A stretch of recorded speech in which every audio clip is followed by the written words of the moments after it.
أعوذ بالله من الشيطان الرجيم بسم الله الرحمن الرحيم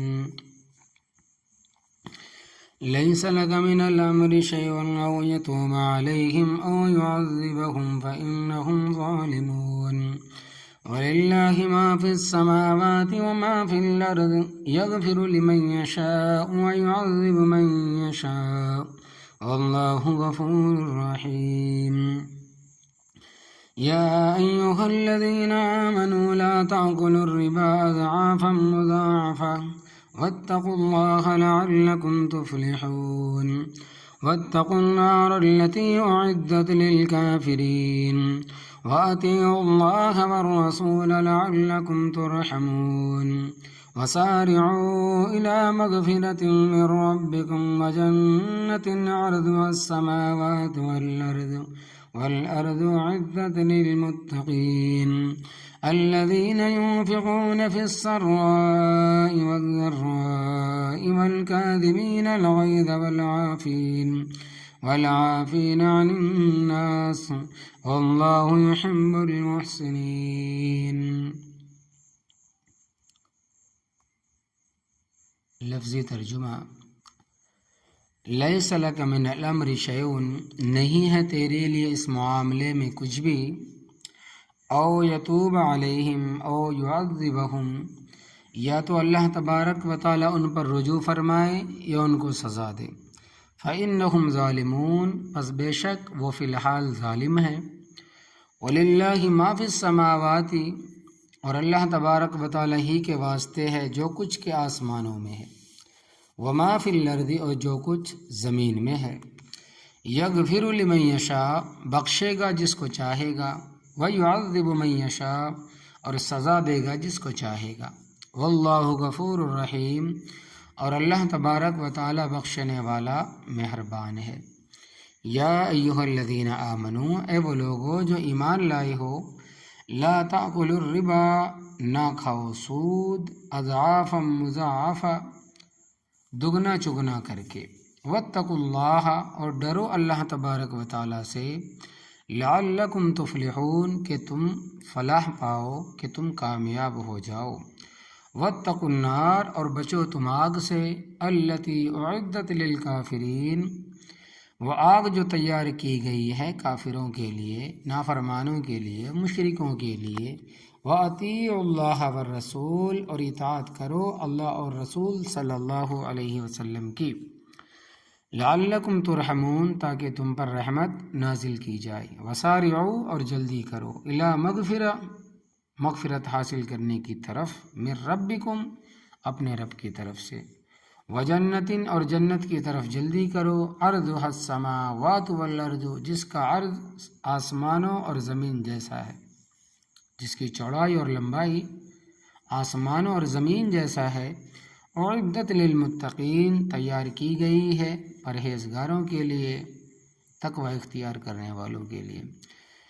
الذین، وہ ہے پرہیزگار، ينفقون، جو خرچ کرتے ہیں، فی السراء، راحت میں، والضراء، اور تکلیف میں،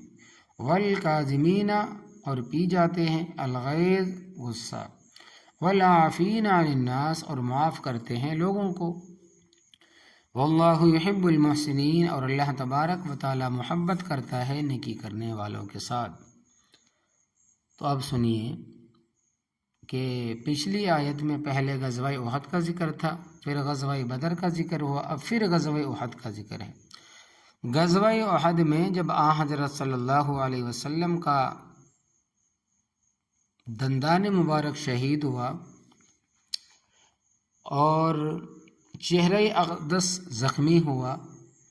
تو بخاری شریف کی روایت میں آتا ہے کہ آپ صلی اللہ علیہ وسلم نے بعض کافروں یعنی حارث ابن حشام، سہیل ابن عمرو اور صفوان ابن امیہ کا نام لے کر بد دعا فرمائے، اور چونکہ اللہ تبارک و تعالیٰ کے علم میں تھا کہ یہ مسلمان آگے ہو جائیں گے مستقبل میں، اور سن 8 ہجری فتح مکہ والے سال یہ تینوں مسلمان ہوئے، اس لیے اللہ تبارک و تعالیٰ نے آپ صلی اللہ علیہ وسلم کو بد دعا دینے سے منع فرما دیا، ارشاد ربانی ہے کہ لیس لک من الامر شیء، نہیں ہے تیرے لیے اس معاملے میں کچھ بھی، او یتوب علیہم او یعذبہم، یا تو اللہ تبارک و تعالی ان پر رجوع فرمائے یا ان کو سزا دے، فإنہم ظالمون، پس بے شک وہ فی الحال تو بھی ظالم ہیں۔ حارث ابن حشام ابو جہل کا بھائی تھا، صفوان ابن امیہ مکہ مکرمہ کے سرداروں میں سے تھا، اور سہیل ابن عمرو صلح حدیبیہ کے موقع پر کافروں کی نمائندگی کرتا تھا۔ جبکہ یہ تینوں کافر اور مشرک تھے، آپ صلی اللہ علیہ وسلم کو تکلیف دینے میں کوئی دقیقہ فروگزاشت نہ کرتے تھے، یعنی پیچھے نہیں رہتے تھے تکلیف دینے میں۔ لیکن بعد میں تینوں حضرات رضی اللہ عنہم ہو گئے، صحابی بن گئے اور آپ صلی اللہ علیہ وسلم کے سپاہی بن گئے۔ وَلِلَّهِ مَا فِي السَّمَاوَاتِ، اور اللہ تبارک و تعالیٰ ہی کے واسطے ہے جو کچھ آسمانوں میں، وَمَا فِي الْأَرْضِ، اور جو کچھ زمین میں ہے۔ یغفر لمن یشاء، بخشے گا جس کو چاہے گا، اللہ تبارک و تعالیٰ قادر مطلق ہے، جو چاہے کر سکتا ہے۔ وہ چاہے تو ابو جہل کو بخش دے، اور اگر چاہے تو ابو لہب جس کے بارے میں سورۃ تبت یدا نازل ہوئی ہے اس کو بخش دے، بخش سکتا ہے مگر وہ بخشے گا نہیں، کیونکہ وہ فرما چکا ہے کہ میں مشرکوں کو نہیں بخشوں گا، لیکن اس کو بخشنے کی قدرت ہے۔ اللہ تبارک و تعالیٰ کی قدرت کو سارے اہل حق مانتے ہیں، اور باطل فرقے جیسے معتزلہ، رافضی، خارجی ہیں، اہل بدعت ہے، یہ اللہ تبارک و تعالیٰ کی قدرت کے منکر ہیں، انکار کرنے والے کہتے ہیں کہ رب تعالیٰ بخش ہی نہیں سکتا، یعنی اس کو بخشنے کی قدرت بھی نہیں ہے۔ نعوذ باللہ من ذالک، العیاذ باللہ۔ اللہ تبارک و تعالیٰ کی قدرت کو انہوں نے محدود کر دیا، اور اہل حق کہتے ہیں کہ بخشا ہے، بخشا اور ہے، بخشنا اور ہے، اور بخش سکنا اور ہے۔ بخش سکنا ہے لیکن بخشے گا نہیں۔ ہندوستان میں آپ دیکھیں کہ حضرت مجدد الفسانی رحمۃ اللہ علیہ نے باطل فرقوں کی خوب سرکوبی کی ہے، خوب اس کی مذمت کی ہے۔ یہ بہت بڑے اللہ تبارک و تعالیٰ کے بزرگ تھے، یقین جانو کہ اگر ایسے بزرگ دنیا میں نہ آتے تو ہر طرف کفر ہی کفر ہوتا۔ ہندوستان کے اکبر بادشاہ نے دین اکبری بنایا تھا، اس کے خلاف جدوجہد اور اس کے بیٹے جہانگیر کی ذہن سازی کرنا انہی بزرگوں کا کام تھا، انہی بزرگوں نے تھے ان کی ذہن سازی کی تھی۔ جہانگیر کا ایسا ذہن تیار کیا کہ بیٹے نے باپ کے باطل مذہب کو فنا کر کے رکھ دیا۔ اکبر ہمایوں کا بیٹا تھا جس نے ہندوستان میں رافضیت پھیلائی تھی، اس سے پہلے ہندوستان میں رافضیت تھی نہیں۔ وہ اس طرح ہوا کہ ہمایوں سے جب بادشاہی چھینی گئی تو یہ ایران چلا گیا، ایرانیوں نے اس کی خوب ذہن سازی کی اور اس کو خوب رافضی بنا کر ہندوستان بھیجا، تو ہندوستان میں رافضیت ہمایوں کی وجہ سے آئی ہے۔ تو یہ رافضی اور دوسرے باطل فرقے اللہ تبارک و تعالیٰ کی قدرت کو محدود کرتے ہیں، اور اہل حق کہتے ہیں کہ اللہ تبارک و تعالیٰ قادر مطلق ہے، جو چاہے جس طرح چاہے کر سکتا ہے، اور صحیح معنوں میں کر سکتا ہے۔ تو اللہ تبارک و تعالیٰ جس کو چاہے بخش دے گا، وَيُعَذِّبُ مَن يَشَاءُ، اور سزا دے گا جس کو چاہے گا، مرضی اس کی، اور بخشے گا اسی کو جو اہل ایمان اور اہل توحید میں سے ہوگا، اور جو اس کے ساتھ شرک کرے گا اس کو سزا دے گا۔ اللہ تبارک و تعالیٰ نے ضابطے بیان فرمایا ہے کہ ان اللہ لا یغفر ان یشرک بہ، بے شک اللہ تبارک و تعالیٰ نہیں بخشے گا اس بات کو کہ اس کے ساتھ شرک کیا جائے،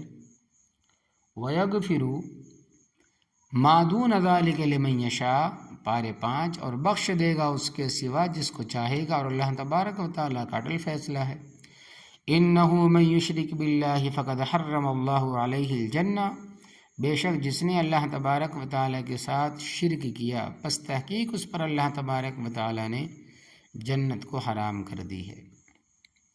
وَمَأْوَاهُ النَّارُ، پارے 6، اور ٹھکانہ اس کا دوزخ ہے۔ وَاللَّهُ غَفُورٌ رَحِيمٌ، اور اللہ تبارک و تعالیٰ بخشنے والا اور مہربان ہے۔ اوپر ذکر تھا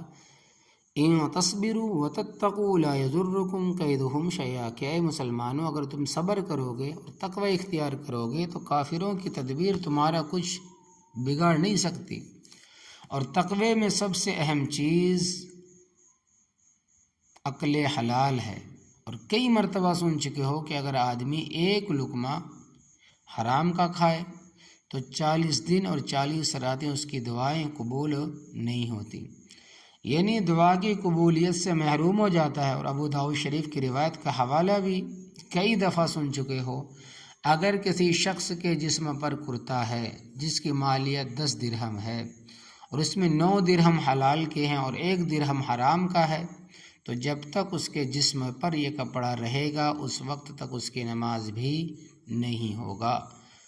ہوگی، نعوذ باللہ من ذالک۔ اور ہماری تو ماشاء اللہ ساری خوراک ہی ایسی ہے۔ یہ حضرت نے گفت آیت در حدیث دیگرہ کے تحت فرمایا ہے کہ ورنہ حضرت شیخ الحدیث صاحب مشکوک چیز کے قریب کبھی نہیں گئے۔ بلوچ اللہ تبارک و تعالیٰ فرماتے ہیں کہ یا ایھا الذین آمنو، اے وہ لوگو جو ایمان لائے ہو، لا تاکلوا الربا، نہ کھاؤ سود، اضعافا مضاعفا، دگنا چگنا کر کے۔ اور تیسرے پارے میں آپ پڑھ چکے ہیں کہ احل اللہ البیع وحرم الربا، اللہ تبارک و تعالیٰ نے خرید و فروخت کو حلال کیا اور سود کو حرام کیا۔ کتنے صاف الفاظ ہیں کہ حرم الربا، لیکن ہمارے جو بڑے ذمہ دار پاپی افسر ہے کہتے ہیں کہ سود حرام نہیں، بلکہ اب کسی سفیر نے کہا کہ شراب بھی تو حرام نہیں ہے، کیونکہ قرآن پاک میں اس کی حرمت کا ذکر نہیں۔ ملک کے جب ایسے سفیر باہر ہوں گے، جب ایسے پاپی ہمارے یہاں ہوں گے تو ان کا کیا اثر ہوگا کہ جو کہیں کہ شراب بھی حرام نہیں، سود بھی حرام نہیں، اس سے توقع کی جا سکتی ہے وہ خنزیر کو حرام سمجھیں گے۔ اور آج ہمارے بہت سارے افسر شراب میں لت پت ہے، الا ماشاء اللہ، اور وہ افسر جس میں خدا خوفی تھی اور ان چیزوں سے بچتے تھے ان کو جیلوں میں ڈال دیا گیا۔ جیسے ایک اور تھے کہ جنرل جہیل الاسلام عباسی، مستنصر باللہ، کرنل عنایت اللہ اور زاہد منہاز، یہ لوگ نماز روزے کے پابند تھے، شراب کو نزدیک نہیں آنے دیتے تھے، بلکہ جو افسر شراب پیتا تھا اس سے بگڑ جاتے تھے۔ اس حکومت کا حال ایسے ہی ہے جیسے شیخ سعدی رحمۃ اللہ علیہ نے بیان فرمایا ہے۔ شیخ سعدی رحمۃ اللہ علیہ بڑے بزرگ گزرے، ان کی کتابیں آج تک پڑھائی جاتی ہے۔ یہ کہیں جا رہے تھے، سردی کا زمانہ تھا اور ہاتھ میں لاٹھی بھی نہیں تھی، ان کے پیچھے کتے پڑ گئے اور پتھر سردی کی وجہ سے جمے ہوئے تھے، جس پر ہاتھ ڈالیں وہ ہاتھ نہ آئے۔ کہنے لگے کہ عجیب لوگ ہیں، پتھر باندھ دیے ہیں اور کتے کھول دیے۔ تو یہاں بھی وہی قصہ ہے کہ نیک لوگوں کو باندھ دیا اور خبیثوں کو کھلا چھوڑا ہوا ہے۔ تو نص قطعی سے ثابت ہے کہ سود حرام ہے، لہذا اس کو حلال سمجھنے والا بالکل کافر ہے، اس کے کفر میں شک کرنے والا بھی کافر ہے۔ تو اللہ تبارک و تعالیٰ نے حکم دیا ہے کہ سود نہ کھاؤ، اور سود کا تو 1 پیسہ بھی حرام ہے، چجائے کہ اس کو اضعاف مضاعفہ بڑھا چڑھا کر کھاؤ۔ اصل رقم کتنی ہوتی ہے اور سود کی رقم بڑھ کر کہاں چلی جاتی ہے؟ پھر بنیے کیا کرتے ہیں؟ سود کی رقم کو اصل رقم میں ملا کر جمع کرتے اور اس کا سود بناتے ہیں۔ ہم اس وقت تقریباً 12 ارب ڈالر کے مقروض ہے، جس کا تقریباً سالانہ سود جاتا ہے، اور ہم بڑے خوش ہوتے ہیں کہ ٹھگ کمپنی نے ہمارے لیے قرضہ منظور کر لیا، اور قرضے کے ساتھ جو سود دینا اس کا نام ہم نہیں لیتے۔ واتقوا اللہ، اور ڈرو اللہ تبارک و تعالیٰ سے کہ لعلکم تتقون، تفلحون، تاکہ تم فلاح پا جاؤ۔ واتقوا النار، اور بچو تم آگ سے، التی اعدت للکافرین، وہ آگ جو تیار کی گئی ہے کافروں کے لیے۔ واطیعوا اللہ والرسول، اطاعت کرو اللہ اور رسول صلی اللہ علیہ وسلم کی۔ لعلکم ترحمون، تاکہ تم پر رحمت نازل کی جائے۔ وسارعوا، اور جلدی کرو، الی مغفرۃ من ربکم، مغفرت حاصل کرنے کی اپنے رب کی طرف سے، یعنی جس وقت بھی کسی سے کوئی گناہ سرزد ہو جائے تو فوراً توبہ کرے اور اللہ تبارک و تعالیٰ سے معافی مانگے۔ یہ نہ کہے کہ کل توبہ کر لوں گا، فلاں دن توبہ کر لوں گا، یا فلاں وقت توبہ کر لوں گا۔ یاد رکھنا، گناہ کی وجہ سے دل پر سیاہ دھبا پڑ جاتا ہے، کالا نقطہ پڑ جاتا ہے، پھر اور گناہ کرے گا اور دھبا پڑ جائے گا تو یہ دھول دھبوں سے ڈھک جائے، یہ دل جو ہے وہ کالے دھبوں سے ڈھک جائے گا، یہ نہیں کہ بالکل دل کالا ہو جائے گا، اور توبہ کی توفیق چھین لی جائے گی، دل سے خدا خوفی اٹھ جائے گی، جس طرح نکمی خوراک کا جسم پر اثر ہوتا ہے، اسی طرح گناہ کا روح پر بھی تو اثر ہوتا ہے، اور انسان نکما اور بیکار ہو جاتا ہے۔ وجنت، اور جنت کی طرف جلدی کرو، ارضها السماوات والارض، جس کا عرض آسمان اور زمین جیسا ہے، یعنی وہ اتنی وسیع ہے کہ اس کا عرض یعنی چوڑائی آسمان اور زمین کے برابر ہے، کہ زمین اور آسمانوں کو ملاؤ تو کتنا طویل بنتا ہے۔ جنت کا اتنا عرض ہے، آج ہم اس جہاں میں جنت کی وسعت کو نہیں سمجھ سکتے۔ آنکھیں بند ہونے کے بعد معلوم ہوگا کہ جنت کیا چیز ہے اور جہنم کیا چیز ہے۔ اعدت للمتقین، تیار کی گئی ہے پرہیزگاروں کے لیے۔ آگے اللہ تبارک و تعالیٰ نے پرہیزگاروں کی کچھ اوصاف بیان فرمائے۔ الذین ينفقون فی السراء، وہ ہے پرہیزگار جو راحت اور آرام میں بھی اللہ تبارک و تعالیٰ کے راستے میں خرچ کرتے ہیں، والضراء، اور جب تکلیف میں ہوتے ہیں اس وقت بھی اللہ تبارک و تعالیٰ کے راستے میں خرچ کرتے ہیں، والقاظمین الغیظ، اور پی جاتے ہیں غصے کو، مگر وہاں جہاں غصہ پینے کا موقع ہو، ہر جگہ نہیں۔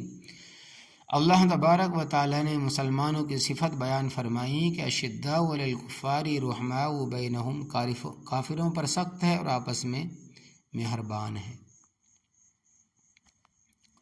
یعنی کافروں کے لیے سخت اور مومنوں کے لیے بڑے نرم ہیں، بشرطے کہ مومن بھی مومن ہو، اور اگر مومن غلطی پر ہے اور اپنی غلطی تسلیم کرنے کے لیے بھی تیار نہیں ہے تو اس کے لیے سختی جائز ہے۔ یعنی ایک آدمی اپنی غلطی تسلیم کرتا ہے کہ یہ میری غلطی ہے تو اس کے لیے نرمی ہے، اور دوسرا آدمی سر سے لے کر پاؤں تک غلطی میں ڈوبا ہوا ہے مگر غلطی کو غلطی ماننے کے لیے تیار ہے نہیں، تو اس کے ساتھ سختی کرنا کوئی گناہ نہیں ہے۔ اور اللہ تبارک و تعالیٰ نے اصولی طور پر مومنوں کی صفت بھی بیان فرمائی کہ اگر کوئی ان کے ساتھ زیادتی کرتا ہے تو انتقام بھی لیتے ہیں، ہر چیز اپنے اپنے مقام پر ہوتی ہے۔ والعافین عن الناس، اور معاف کرتے ہیں لوگوں کو اگر معاف کرنے کا موقع ہو، اور اگر کوئی آدمی غلطی کر کے نہیں مانتا تو اس کو معاف کرنے کا کوئی معنی نہیں۔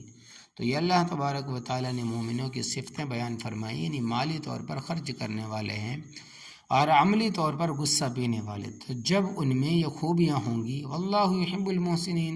اور اللہ تبارک و تعالیٰ محبت کرتا ہے نیکی کرنے والوں کے ساتھ۔ اللہ تبارک و تعالیٰ کسی کی نیکی ضائع نہیں کرتا۔ قرآن پاک میں اللہ تبارک و تعالیٰ کا ارشاد ہے کہ ان اللہ لا یضیع اجر المحسنین، بے شک اللہ تبارک و تعالیٰ نیکی کرنے والوں کے اجر کو ضائع نہیں کرتا، برباد نہیں کرتا، اکارت نہیں کرتا۔ رتی بھرنے کی ہوگی تو اس کا اجر ضرور دے گا۔ تو ان آیات میں اللہ تبارک و تعالیٰ نے ترغیب دی ہے کہ جنت حاصل کرو، مغفرت کی طرف قدم بڑھاؤ اور گناہوں سے بچو۔ اللہ تبارک و تعالیٰ ہمیں عمل کرنے کی توفیق عطا فرمائے، آمین یا رب العالمین۔